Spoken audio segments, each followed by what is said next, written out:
السلام علیکم ورحمۃ اللہ وبرکاتہ۔ آج ہم ایک نہایت اہم اور ایمان افروز موضوع پر گفتگو کریں گے جو کہ برزخ، روح اور مختلف عوالم سے متعلق ہے۔ قرآن و حدیث کی روشنی میں ہم یہ جاننے کی کوشش کریں گے کہ انسان کی روح مرنے کے بعد کہاں جاتی ہے، برزخ میں اس کے ساتھ کیا سلوک ہوتا ہے اور کتنے عوالم ہیں جن کا ذکر اسلامی تعلیمات میں موجود ہے۔ آخر تک ہمارے ساتھ رہیں کیونکہ آج آپ کو ایسی معلومات ملے گی جو آپ کی زندگی کو بدل کر رکھ دے گی۔ برزخ کیا ہے؟ برزخ ایک ایسا عالم ہے جو دنیا اور آخرت کے درمیان واقع ہے۔ جب کوئی انسان فوت ہو جاتا ہے تو اس کی روح برزخ میں چلی جاتی ہے جہاں اسے قیامت تک کے لیے روک دیا جاتا ہے۔ برزخ کا ذکر قرآن میں ان الفاظ میں آیا ہے۔ ترجمہ: یہاں تک کہ جب ان میں سے کسی کو موت آتی ہے تو وہ کہتا ہے، اے میرے رب مجھے واپس بھیج دے تاکہ میں نیک عمل کر سکوں جو میں چھوڑ آیا تھا۔ ہرگز نہیں، یہ محض ایک بات ہے جو وہ کہہ رہا ہے اور ان کے پیچھے ایک برزخ ہے قیامت کے دن تک۔ اس سے معلوم ہوتا ہے کہ مرنے کے بعد ہر انسان ایک درمیانی زندگی گزارتا ہے جہاں اس کی روح کو اس کے اعمال کے مطابق رکھا جاتا ہے۔ روح کی برزخ میں حالت۔ روح کی برزخی زندگی کے بارے میں حدیث میں آتا ہے، نبی کریم صلی اللہ علیہ وآلہ وسلم نے فرمایا، قبر یا تو جنت کے باغوں میں سے ایک باغ ہے یا جہنم کے گھروں میں سے ایک گھرا ہے۔ اس حدیث سے ثابت ہوتا ہے کہ نیک روحوں کو برزخ میں جنت کی نعمتیں حاصل ہوتی ہیں جبکہ بد روحیں عذاب میں مبتلا رہتی ہیں۔ نیک روحوں کی برزخ میں حالت۔ نیک روحیں علیین میں رکھی جاتی ہیں جہاں وہ راحت میں رہتی ہیں۔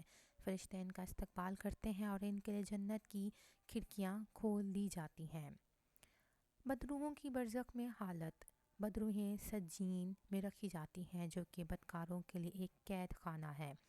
انہیں قبر میں عذاب دیا جاتا ہے اور قیامت تک تکلیف میں رکھا جاتا ہے۔ کتنے عوالم ہیں؟ قرآن و حدیث میں رب العالمین کے الفاظ کئی بار آئے ہیں جو یہ ظاہر کرتے ہیں کہ ایک سے زیادہ جہان موجود ہے۔ بنیادی طور پر 7 اہم عوالم کا ذکر ملتا ہے۔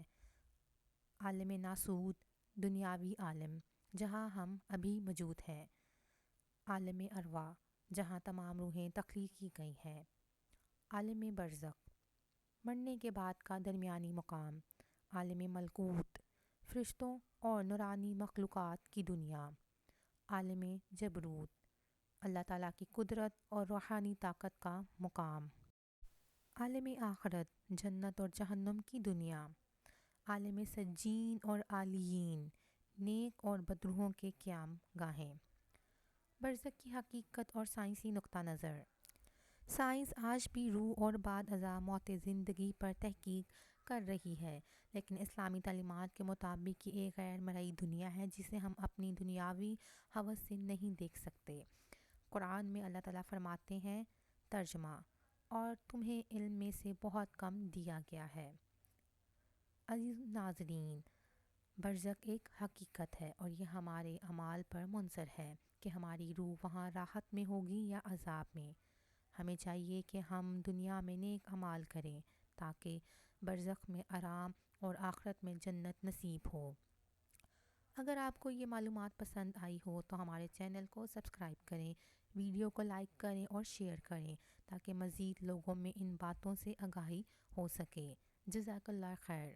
اگلی ویڈیو تک کے لیے اللہ حافظ۔